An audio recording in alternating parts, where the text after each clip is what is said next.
Evening friend, मैं विकास कुमार फिर से आज आपका फिजिकल पॉइंट चैनल पर स्वागत कर रहा हूँ। फ्रेंड, आज हम फिर आपके सामने इलेक्ट्रोस्टैट्स का न्यूमेरिकल को सॉल्व करने के लिए आए हैं। तो जैसा कि आपको पता है कि हमारा जो पिछला वीडियो था वो इलेक्ट्रोस्टैट्स का न्यूमेरिकल को लेकर ही था। तो उसमें जो है हमारा वीडियो का वो हमने पार्ट 1 बना रखा है, जिसमें आपको charge, intensity, net force, coulomb force से रिलेटेड जो भी न्यूमेरिकल है वो हमने डाल रखा है। अगर आप उसे देखना चाहते हो तो आपको डिस्क्रिप्शन बॉक्स में उसका लिंक मिलेगा, आप उसे देख सकते हो। तो आज हम बात करने वाले हैं ठीक इसके पार्ट 2 यानी इलेक्ट्रोस्टैट्स में कुछ और भी न्यूमेरिकल्स इंपॉर्टेंट हैं जो आपको बोर्ड साथ साथ कंपटीशन मतलब इस तरह से क्वेश्चन आपको मिल पाते हैं। तो उसी को हम देखेंगे कैसे सॉल्व करते हैं, क्या कॉन्सेप्ट है उसको सॉल्व करने का, किस तरह का क्वेश्चन जो होता है वो बोर्ड में आ रहा है। ठीक है, तो उसी से हम बात करते हैं। तो उससे आगे हम बढ़ते हैं तो हमारे पास क्वेश्चन है गॉसियन सरफेस को लेकर। कुछ क्वेश्चन जो है वो सीबीएसई या बिहार बोर्ड में ट्रेंड कर रहा है गॉसियन सरफेस को लेकर। क्वेश्चन ये है, इसमें कहा रखा है कि ए गॉसियन सरफेस कंटेन 3 चार्जेस। ठीक है, एक गॉसियन सरफेस है, आपको पता है गॉसियन सरफेस जो होता है, गॉसियन सरफेस जो होता है वो कैसा होता है। गॉसियन सरफेस अगर हिंदी में बात करते हैं इसको तो बोलेंगे गॉस वाला सरफेस। तो गॉस वाला सरफेस जो है मान लेते हैं कुछ ऐसा। गॉस वाला सरफेस क्या होता है, क्लोज सरफेस होता है, बंद सतह। गॉस सरफेस कैसा होता है, बंद सतह, क्लोज सरफेस होता है।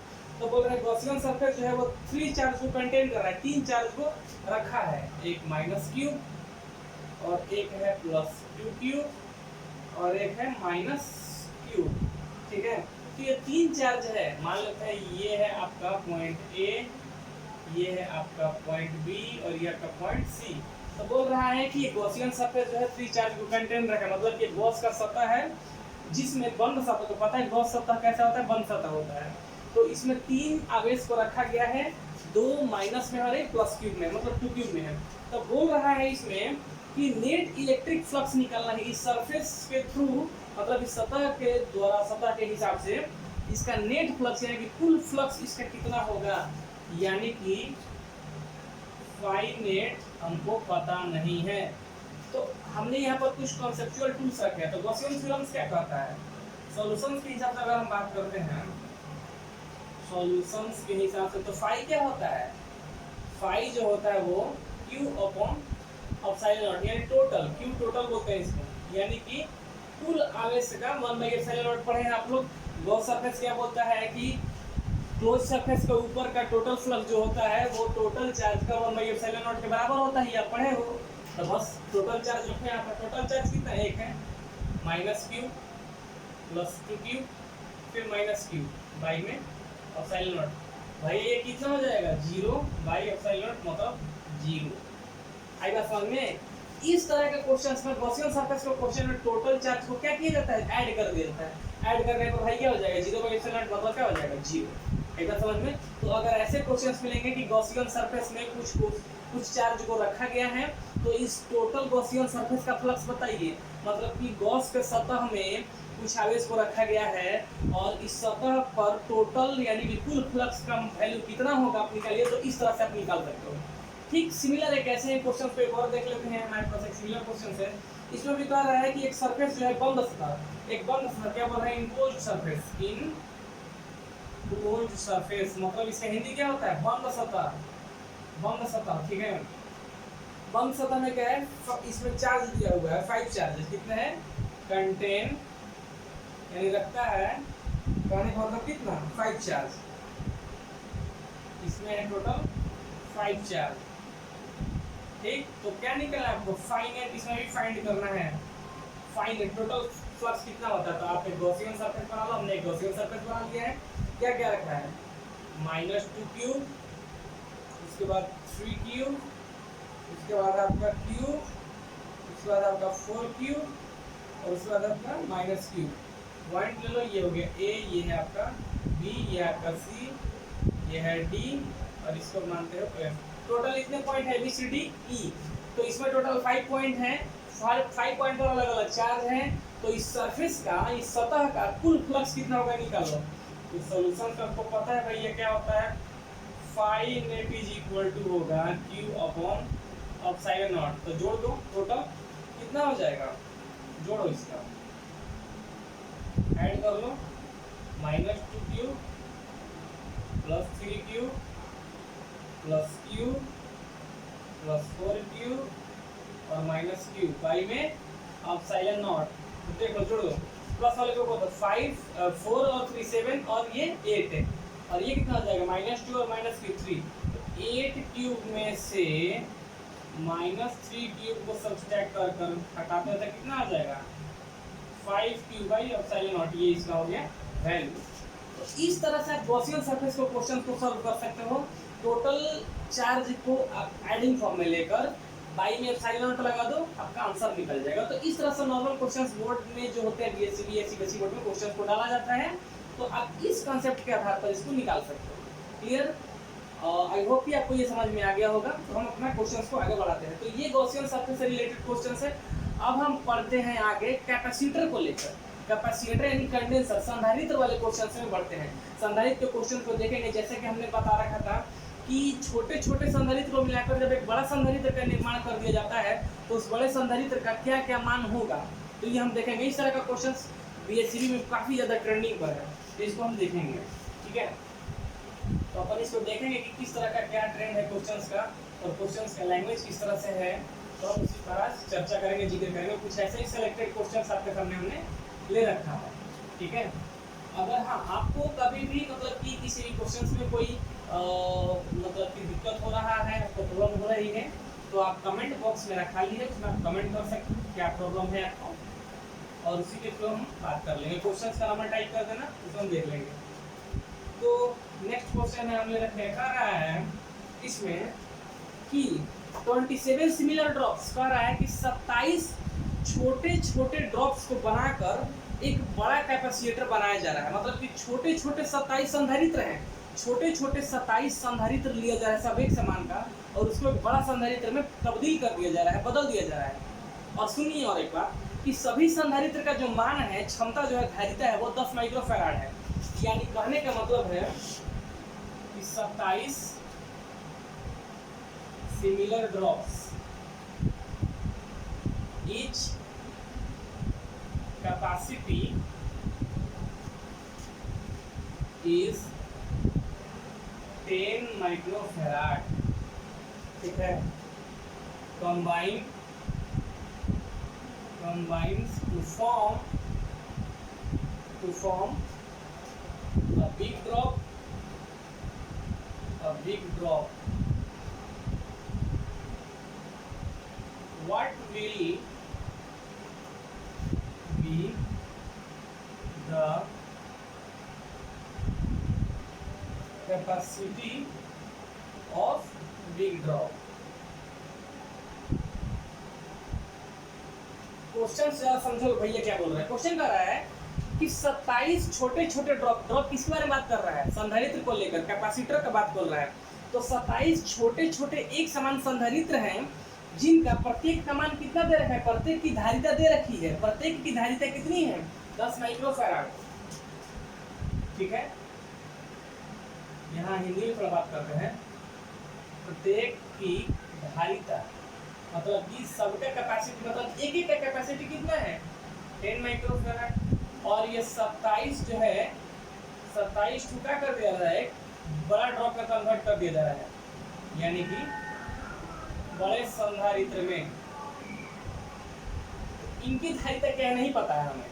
ठीक, क्वेश्चन समझ में आ गया कि 27 छोटे छोटे संधारित्र जो हैं सबका मतलब कि धारिता, प्रत्येक का धारिता जो है 10 माइक्रोफैराड है। इनको मिलाकर एक बड़ा धारिता बनाया जा रहा है, बड़े धारिता का निर्माण किया जा रहा है। तो उस बड़े संधारित्र का धारिता कितना होगा, मतलब बड़े संधारित्र का वैल्यू कितना होगा। ठीक है, ये पूछ रहा है क्वेश्चन। 27 छोटे छोटे ड्रॉप हैं और उनको मिलाकर एक बड़ा ड्रॉप बनाया जा रहा है। सबकी कैपेसिटी जो है वो 10-10 माइक्रोफैराड की है। तो बड़े ड्रॉप का कैपेसिटी कितना होगा ये निकालना है। तो आप देखो यहाँ पर हमने यहाँ पर टूल्स ले रखा है, क्या कॉन्सेप्ट ये करें, टोटल कैपेसिटेंस निकालने का फॉर्मूला है। तो ये टोटल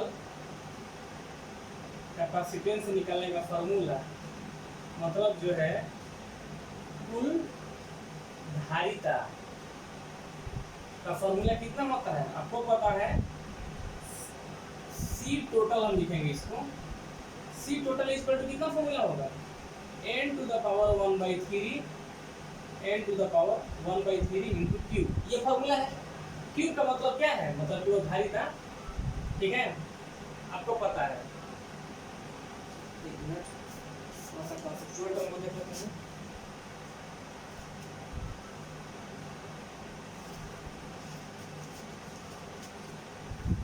सॉरी यार, यहाँ क्यू नहीं है भैया, यहाँ सी है, ठीक है। तो यहाँ भी आपका सी होगा। सी मतलब धारिता होता है, ठीक। तो हम बात करते हैं, देखो किस तरह से हमारे पास n मतलब संख्या, टोटल संख्या कितना दे रखा है, टोटल संख्या 27 है। तो 27 का पावर 1/3 और c मतलब होता है प्रत्येक की धारिता कितनी है, 10। प्रत्येक की धारिता है 10। तो क्या करेंगे इसको हल करने का तरीका, तो c total is equal to हो जाएगा 27 को हम क्या लिख सकते हैं, 27 को लिखेंगे ना 3 का पावर 3। क्यों भैया दिक्कत है, 27 को हम 3 का पावर 3 लिख सकते हैं कि नहीं, 27 को 3 का पावर 3। अब इसके ऊपर मैं 1/3 और इंटू में 10। अब देखो आपको पता है कि पावर का पावर मल्टीप्लाई हो जाता है, क्या होता है, पावर का पावर मल्टीप्लाई। तो ये पावर का पावर मल्टीप्लाई, तो पावर को पावर से मल्टीप्लाई कर देते हैं इंटू 10। ये 3 से 3 कैंसिल हो जाएगा तो कितना बचेगा, केवल 3 इंटू 10 मतलब कितना, 30 माइक्रोफैराड। ये बिग ड्रॉप का वैल्यू हो गया, ये क्या हो गया, बिग ड्रॉप का वैल्यू हो गया। सही बात समझ में। ये बड़े वाले संधारित्र का धारिता निकल गया, जो बड़ा संधारित्र 27, सभी 27 संधारित्र को मिलाकर बड़ा संधारित्र बनाएंगे ना, तो उस बड़े संधारित्र का धारिता कितना हो गया, 30 माइक्रोफैराड। क्वेश्चन फिर समझना, 27 एक जैसे छोटे छोटे संधारित्र हैं, उनको मिलाकर एक बड़ा संधारित्र का निर्माण किया जाता है। प्रत्येक का धारिता दे रखा है 10 माइक्रोफैराड।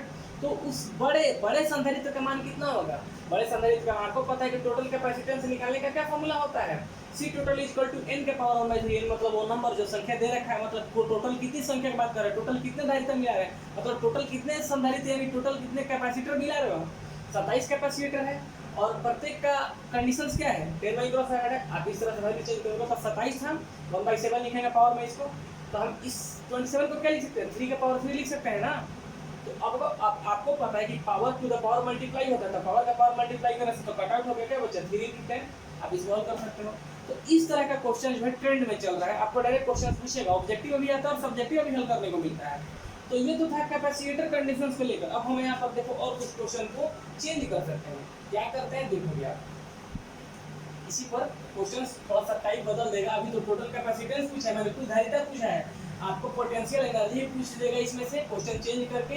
कभी कभी आपसे इसमें पोटेंशियल भी पूछ सकता है, तो अलग अलग तरह का क्वेश्चन है, हम इसको लेते हैं, ठीक है। तो एक क्वेश्चन है कि यहाँ पर 100 सिमिलर ड्रॉप्स हैं, 100 नहीं है, 1000 है। 1000 सिमिलर ड्रॉप्स, सबका कैपेसिटी जो है सिमिलर ड्रॉप्स जो है 100 सिमिलर ड्रॉप्स फिर combine to form a big drop, ठीक है। What will be the question है potential of big drop if each drop is 4 volt।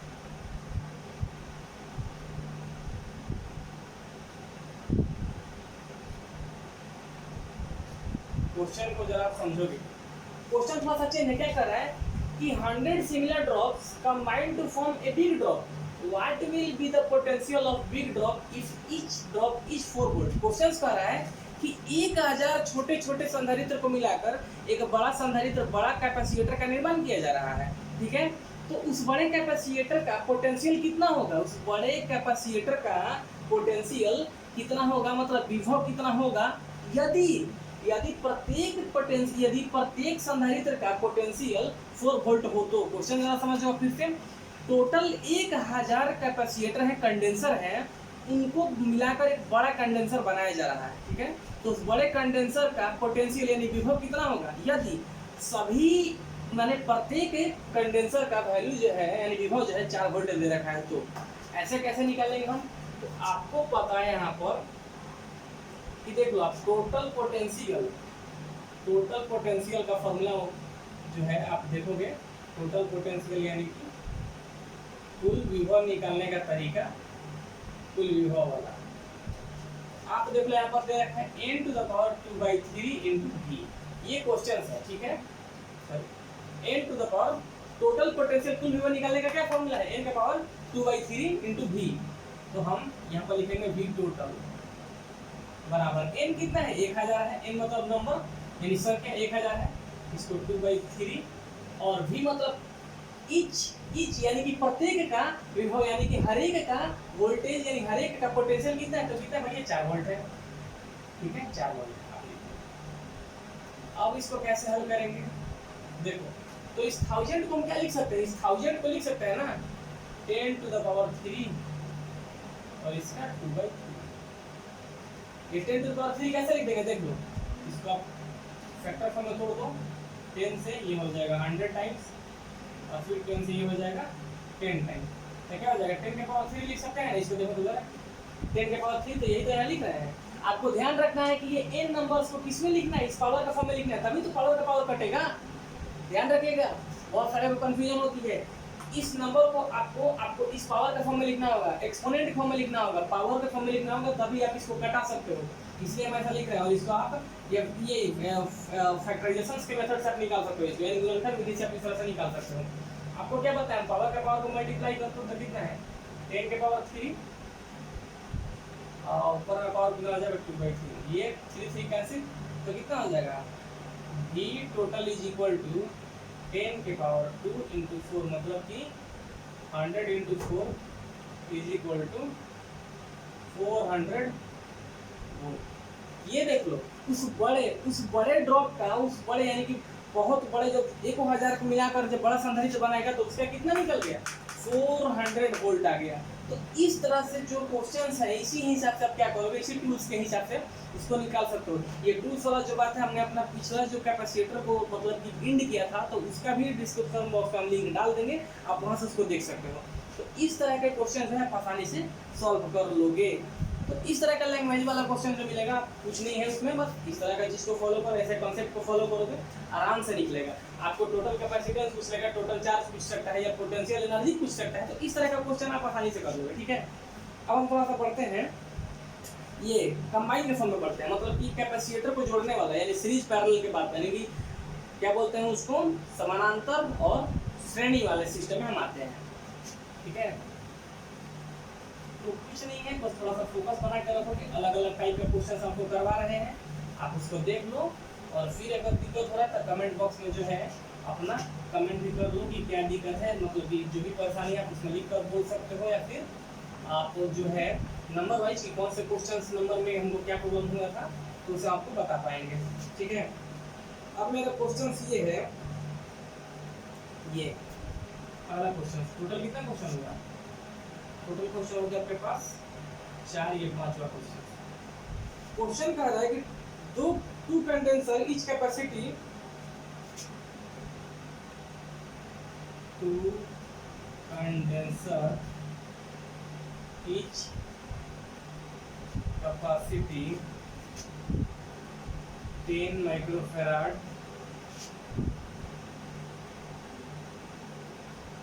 connected in series to a source of 4 volt. Calculate charge on each. तो जरा question सुनो क्या बोल रहा है। क्वेश्चन लिखा है कि 2 condenser each capacity 10 microfarad connected in series to a source 4 volt, calculate the charge. कर रहा है कि दो संधारित्र जो हैं उन दोनों को श्रेणी में जोड़ दिया गया है और दोनों का यानी प्रत्येक का जो मान है, प्रत्येक का मान प्रत्येक की धारिता 10 माइक्रोफैराड, यानी 10 माइक्रोफैराड के दो कंडेंसर हैं, दो कंडेंसर जो है प्रत्येक 10 माइक्रोफैराड का है, दोनों को श्रेणी क्रम में जोड़ा गया है और साथ साथ उसको एक वोल्टेज भी प्रदान किया जा रहा है 4 वोल्ट का। तो इन दोनों संधारित्र पर आवेश कितना है ये आपको निकालना है, यानी फिगर हम बनाते हैं तो कुछ ऐसा फिगर होगा।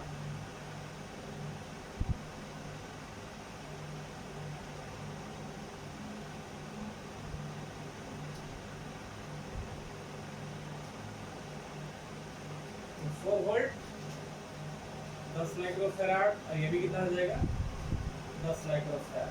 इस तरह का क्वेश्चन है, इसको बोलते हैं C1, इसको बोलते हैं C2। ठीक है, तो आपको क्या निकालना है, आवेश निकालना है। क्या निकालना है, Q। Q का वैल्यू हमको नहीं पता है।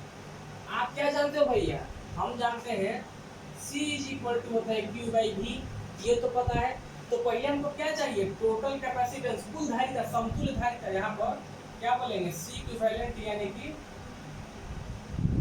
तुल्य धारिता हमें चाहिए, क्योंकि भैया अलग अलग दिया है ना, तो हम दोनों को कंबाइन फॉर्म में लेना चाहते हैं। तो श्रेणी क्रम में कैसे जोड़ते हैं, इसको जोड़ते हैं 1/C इक्विवेलेंट = 1/C1 + 1/C2। जोड़ दो इसको 1/10 1/10, अगर इसको हिसाब किताब से निकालोगे तो कितना आ जाएगा 2/10 मतलब 1/5। इसीलिए C इक्विवेलेंट कितना आ गया 5 माइक्रोफैराड। ठीक है, अब देखो यहाँ से हम क्या किए हैं, C इक्विवेलेंट हो गया 5 माइक्रोफैराड निकल गया। ठीक, अब इतना निकाल लिए हो, कोई दिक्कत तो है नहीं। तो हम जरा आगे बढ़ते हैं भैया, इसको हटा देते हैं। आप समझ गए कैसे निकाले हैं C इक्विवेलेंट। C इक्विवेलेंट क्यों निकालेंगे, क्योंकि एक से अधिक संधारित्र है और एक साथ निकालेंगे तो हमको C इक्विवेलेंट तुल्य धारिता चाहिए। तुल्य धारिता समान श्रेणी क्रम में यानी कि सीरीज में निकालने का क्या तरीका होता है, 1/C करके निकालेंगे इस तरह से और आप निकालोगे। टोटल कितना आ गया 5 माइक्रोफैराड आ गया है। ठीक, अब देखते हैं अब क्या करते हैं, आगे देखते हैं। तो यहाँ से हमें पता चला कि इसका मान आ गया 5। Q नहीं पता है, V पता है ना 4, इसीलिए Q का वैल्यू कितना आ गया यहाँ से 20। मल्टीप्लाई करेंगे ना, क्रॉस मल्टीप्लाई, तो ये हो जाएगा कूलम। 20 कूलम हो गया। 20 कूलम हो गया, तो अब बोल रहा है तो टोटल ना हो गया भैया, टोटल ना हो गया 20 कूलम। अब हमें दोनों पर कितना होगा ये हमको पता करना है। ठीक है, अकॉर्डिंग टू क्वेश्चंस। ठीक है, क्वेश्चन के अनुसार दोनों पर चाहिए। तो एक का नाम देते हैं Q1 और एक का नाम देते हैं Q2। निकालेंगे तो Q1 Q2 निकालेंगे तो हमें क्या पता है, देख लो जरा। Q1 यहाँ से निकालेंगे, Q1 निकालने का तरीका तो क्या होता है, Q = CV होता है। Q = क्या होता है, C × V। C × V यानी कि C1 और V बोलेंगे। वोल्टेज तो सब पर सेम होगा, C चेंज ना कर रहा है, तो देखो निकालेंगे। देख लो यहाँ से Q = क्या हो जाएगा भैया, Q = CV होगा ना। तो क्या करेंगे, Q1 हमको चाहिए तो C1 × V1 लिखेंगे ना। C1 का वैल्यू कितना है 10 और वोल्टेज कितना है ये, इस तरह का। तो आप यहाँ से निकाल कर देख लो तो कितना हो गया,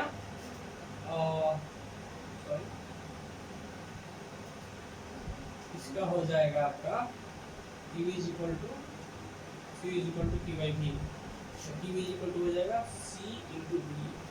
ठीक है, आप इसके हिसाब से निकाल लोगे, इसको कितना हो जाएगा 520। तो क्वेश्चंस में ये भी था,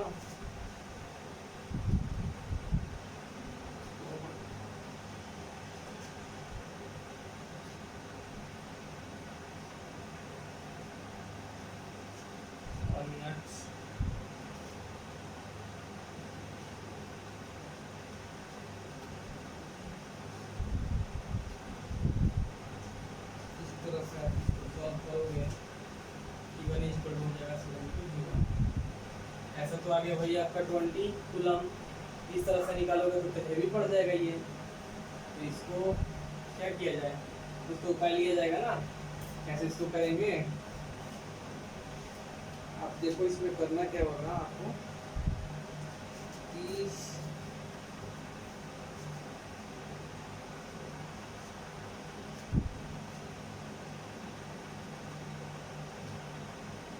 एक मिनट यार, आपको पता है कि सीरीज में चार्ज क्या होता है, सिमिलर होता है।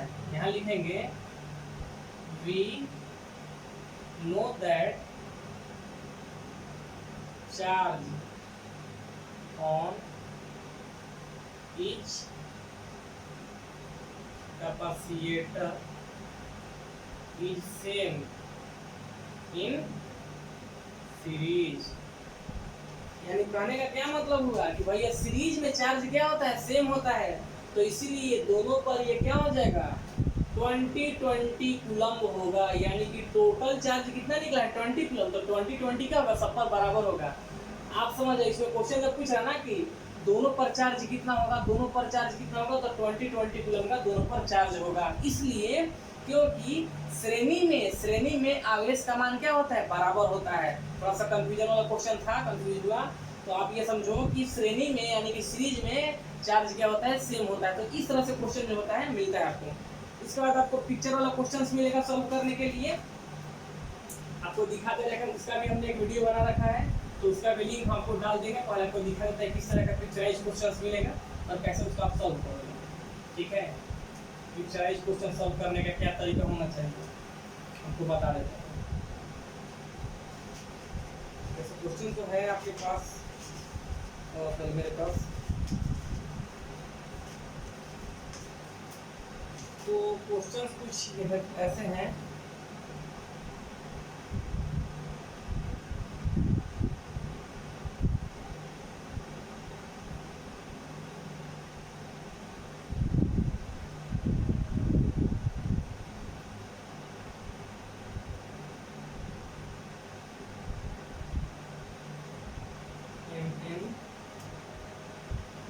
आठ माइक्रोफैराड, 8 माइक्रोफैराड, 8 माइक्रोफैराड, 8 माइक्रोफैराड और ये 8 माइक्रोफैराड, ये हो जाएगा 8 माइक्रोफैराड।